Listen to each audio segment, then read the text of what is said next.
Hello and welcome to the International News Stage at CES 2015. I'm Findlater from Stuff, and I'm joined by George Yianni, the head of connected lighting at Philips and the inventor of Philips Hue light bulbs. So, I mean, it's been a great show so far.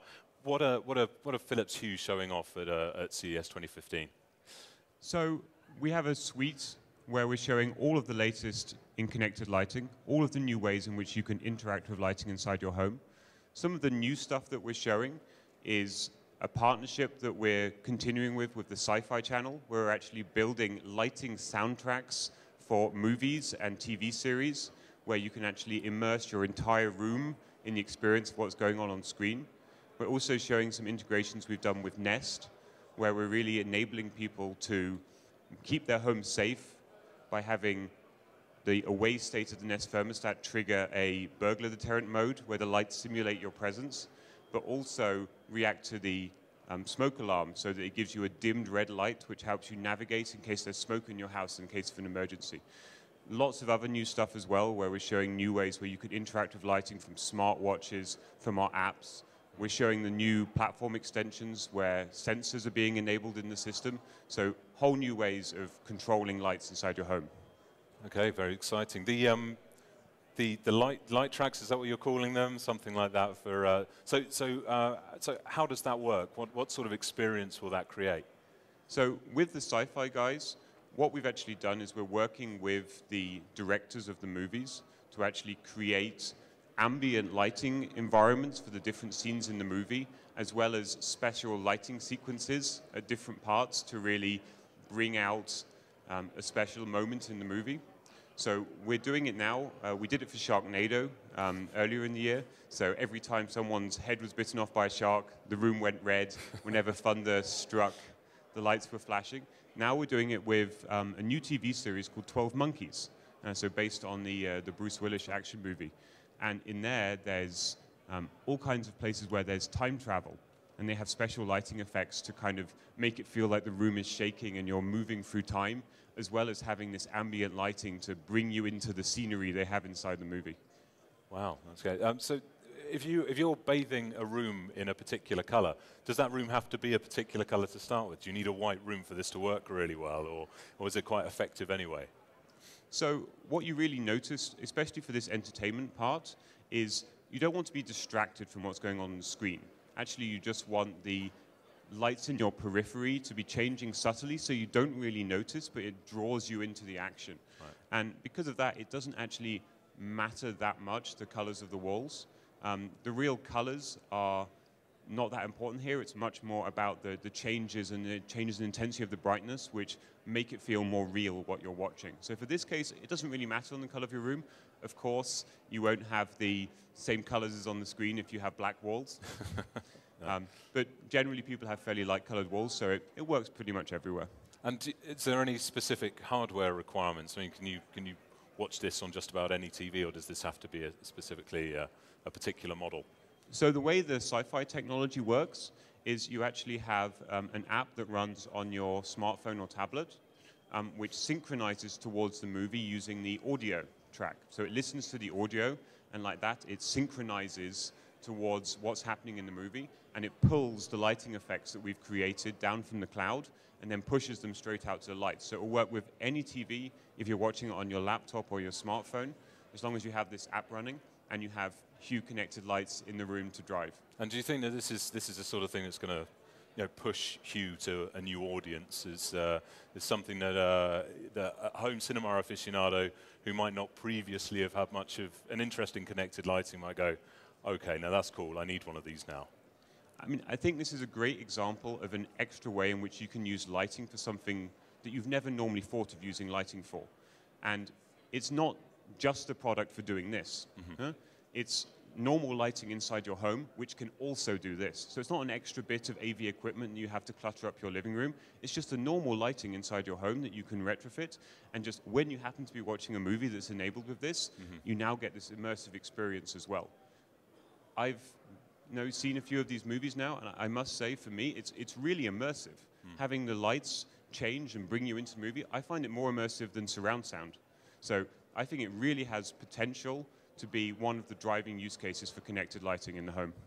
Was Ambilight an inspiration for this? I mean, that's something that, that Philips have been doing for a number of years now. Did that sort of influence your decision to make this happen? So, having lighting enhance entertainment is something that we've wanted to do for a long time. And we made prototypes of this, even before we launched the first Hue. But it's always difficult to get access towards the content to really do it. So what we've always had to do in the past is do it algorithmically. So you look at the colors that are on the screen and you use those to drive the lights. But it's not bringing forward what the creators of the content are actually trying to do. You can only do that by working directly with the content producers. And that's what we're now able to do with Sci-Fi. So it's different from Ambilight in that it's really scripted along with what the people who are making the content really want the people to feel, rather than just copying the colors on the screen. So it's another level of immersion beyond that. Okay. Well, you also mentioned the announcement from Nest, and I think others as well. Hue has worked with services like If This Then That for a number of years now. How does the Nest integration work? Is that something that uses If This Then That, or is that something completely separate? So actually, people have been able to have their Hue lights react to Nest already via If This Then That before. Right. But it was fairly limited towards simple use cases where if you set your thermostat to off, the lights turn off. What we've done now is we've worked directly with Nest to build a deeper integration. We started off with a couple of use cases, but we want to grow that with more over time as both of us develop our APIs. But it's really a deeper level. We really use the away knowledge of the Nest system in order to know, should the lights be off, or should we actually be going into a holiday mode where we're deterring burglars?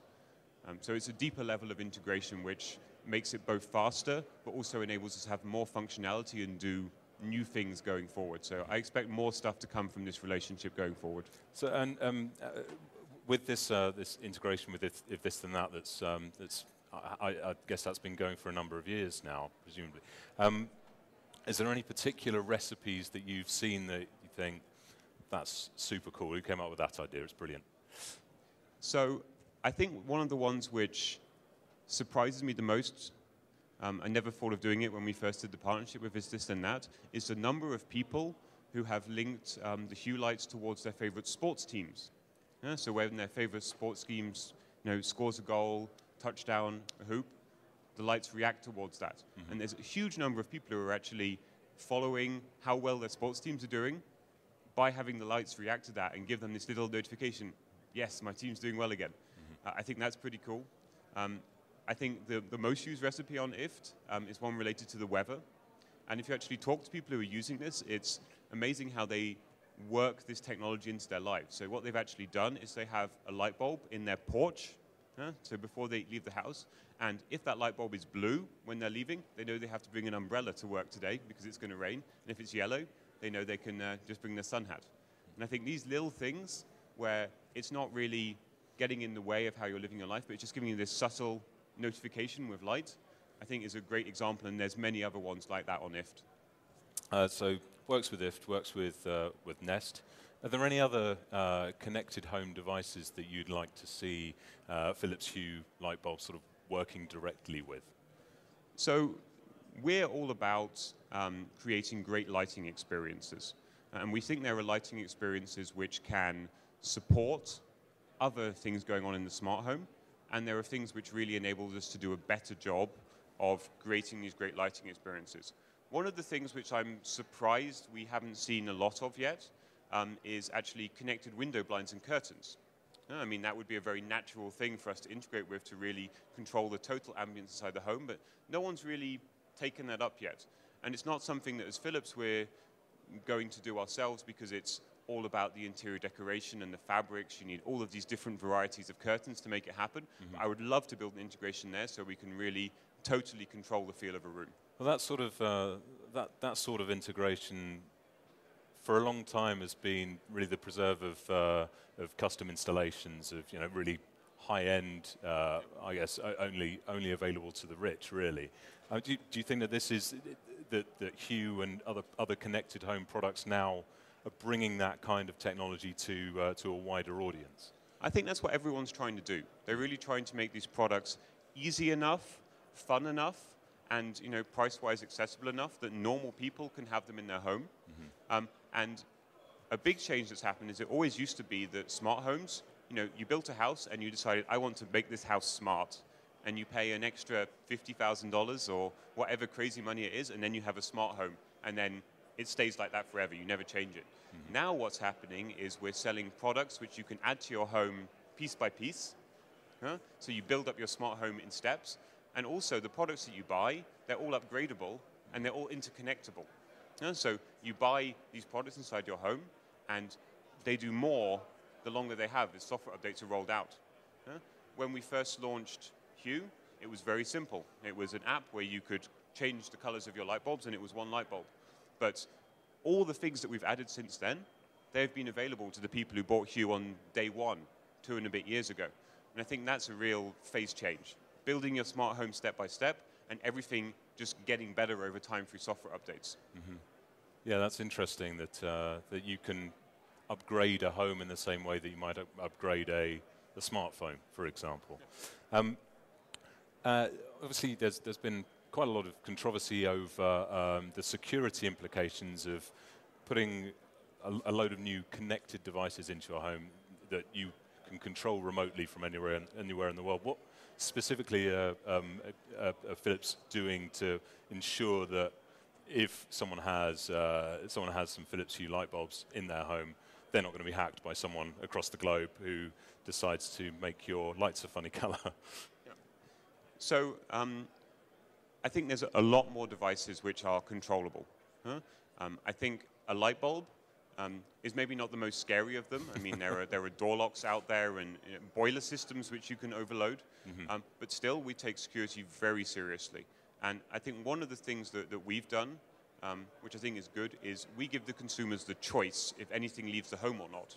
So actually, out of the box, a Hue system will not talk to the cloud.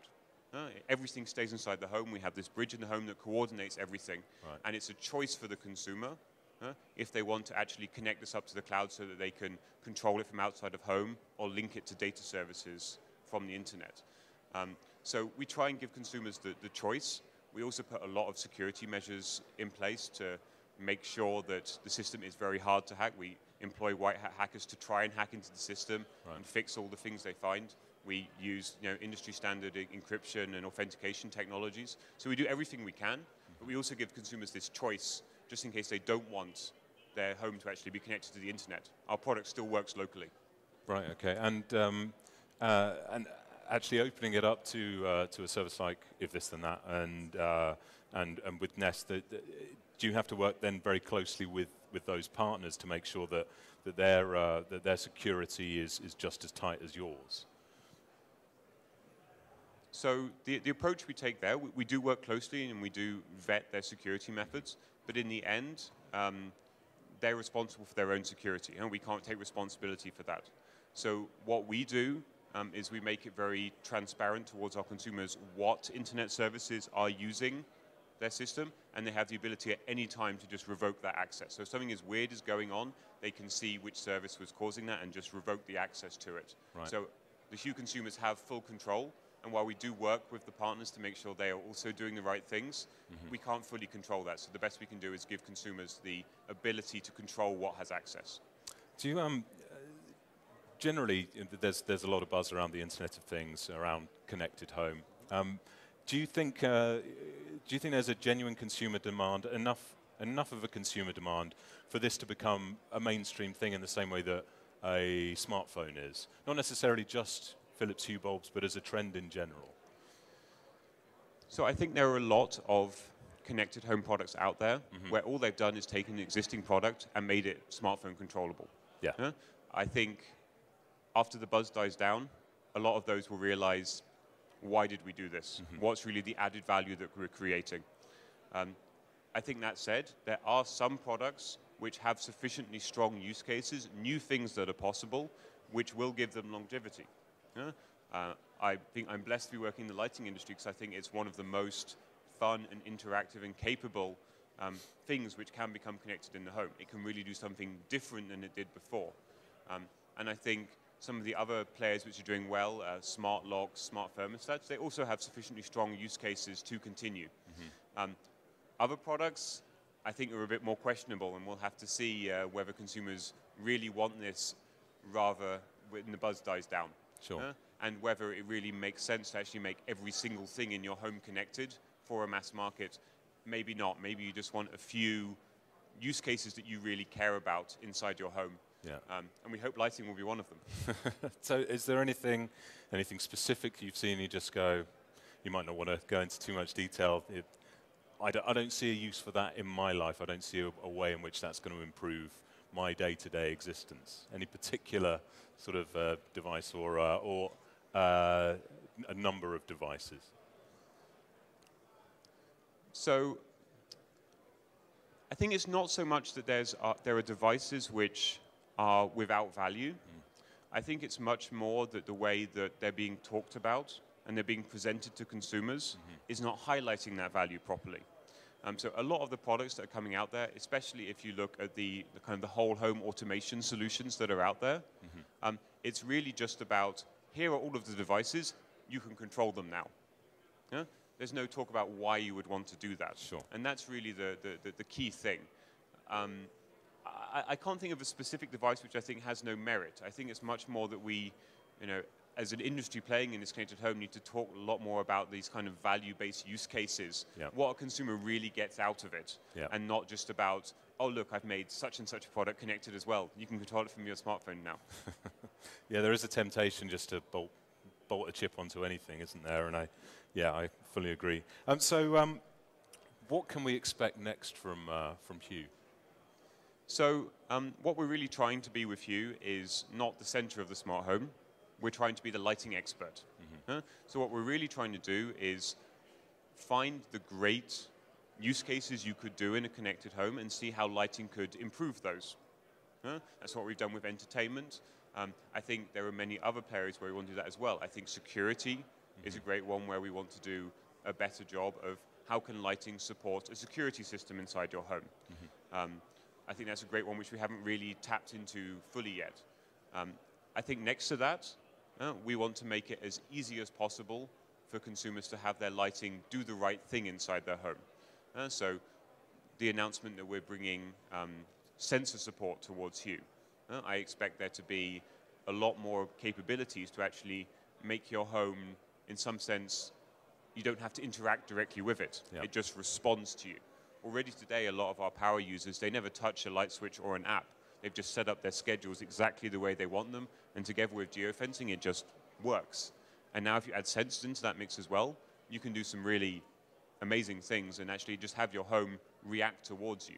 I mean, the goal of connected products is not to get people to spend their whole life inside their smartphones playing with their home. It's to make living inside your home more enjoyable.